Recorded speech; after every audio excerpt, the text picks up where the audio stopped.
time again. I'm going to try and put this piece to this piece. And I'm going to let you see through what it looks like through the mask this time so you can actually see what it looks like on welding.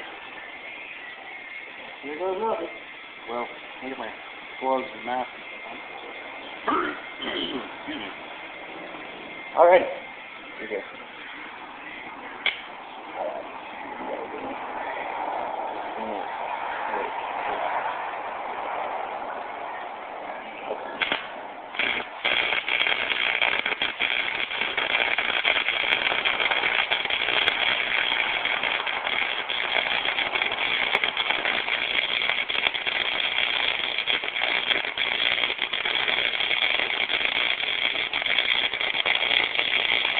Now when you're welding, you're supposed to try and make a crappy space with the tips of the crappy beam pointing in the direction you're welding.